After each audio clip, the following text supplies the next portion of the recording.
Hi there. My name is Jillian and this is Jillian Camps, Arizona, and today we are out here. This is so ridiculous, but I drove out to Lost Dutchman State Park.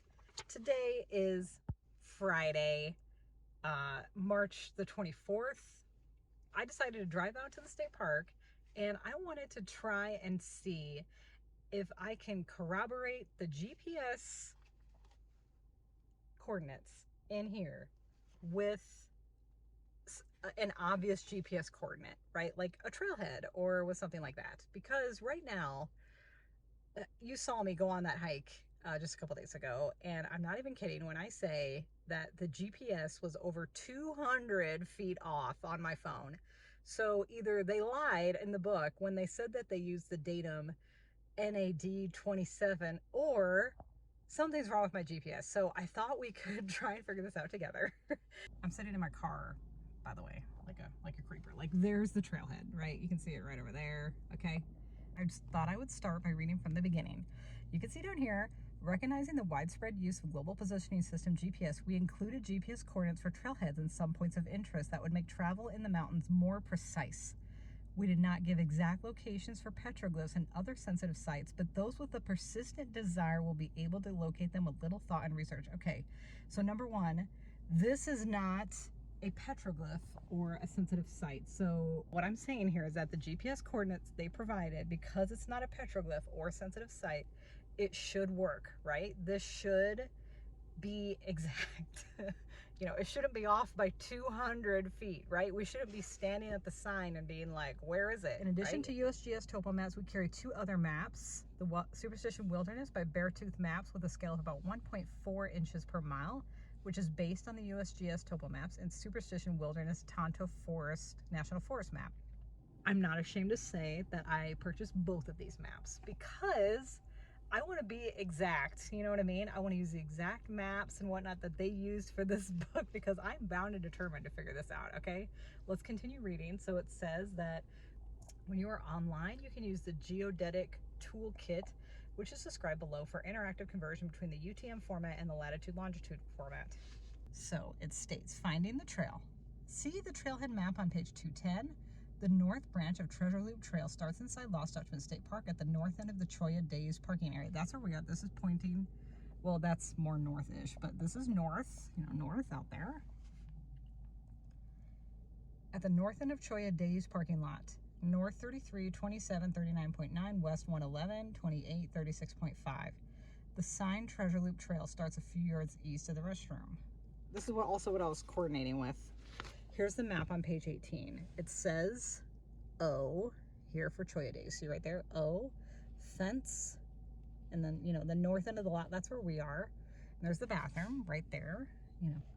I was going to try and see if I can borrow a GPS unit. I was thinking about buying one, first of all. They're about $100 online right now. But I was thinking of borrowing one just to test it. I just want to see it in the field and see if I can locate things better if I set that GPS to NAD27. You know what I mean? Okay, let's go back to screen recording. WGS 19, okay, you can see here that I changed it actually recently to WGS 1984, because if we go ahead and look at this map, it says that it's a lot closer. The Cholla Days parking lot, you can see that the Cholla Days lot trailhead, look at how much closer that is in comparison. But let me tell you, if I change this to NAD 27, and then we come back here, see how far off it is? Now it says 33, 27, 40. This should say 39.9. I mean, that is way off. Dropped a pin where I am. And it says it's at 33, 27, 45.04. 111, 28, 37. Wow. I mean, you know, I feel like I'm splitting hairs, but at the same time, like, this should be exact, right? Does that sound silly? It's very beautiful during sunset today. Anyways, okay. So let's walk to where the coordinates say. It's going to be this direction. So here's where we are. We're standing. Here's the Treasure Loop Trailhead. Look, the sign. Here we are. And it's over there. So let's take a look at our map. I'm standing right on it.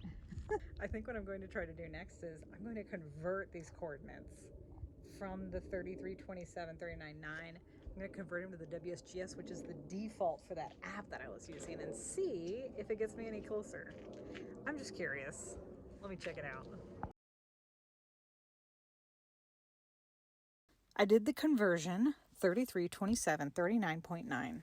You can see that it converted it to east because the west 111 is a negative number, like negative 111, 47, you know.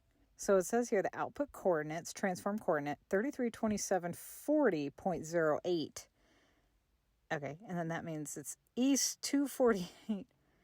I just want to see if this is like close, you know. So I started putting it into my Google Maps. 332740.08. And then the west is going to be negative, okay, so it's 111.47749.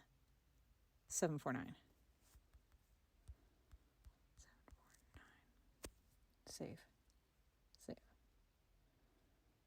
I mean, that is a lot closer.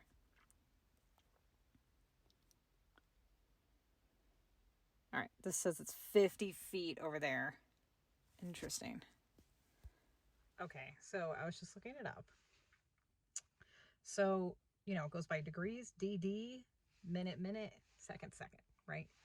And it says if you're off by 1 second in the latitude and longitude, that's 80 feet. It's fine when you're just like right here. Oh, 80 feet. That's not that far. That's just like on the other side of the parking lot. But when you're out in the backcountry trying to find a top saguaro, that is a long distance. So the book saying that they're off by 80 feet, that is massive. I mean, I guess it's not off by miles, but still, I mean, okay, I'm going to stop whining. Tomorrow, I'd like to try and find the top saguaro again, and then I'm just going to find my wayfinding skills. I'm going to wear my snake gaiters, which is my little feetsy things to cover my feet. I'm going to carry a pole, and I'm going to try and find the massacre boulder. It just says it's 0.1 miles northeast of this top saguaro. We found the top saguaro last time. I'd like to try and find it again and see where it gets us. So anyways, okay, thanks for coming along to part 2 of my birthday vlog where I get annoyed and can't find any GPS coordinates. Thanks for coming along, you know, part 2. I don't know how much of this I'm going to use. I did a lot of screen sharing, you know what I mean? I just want to show you the app more, so we'll get into it later. Okay, bye.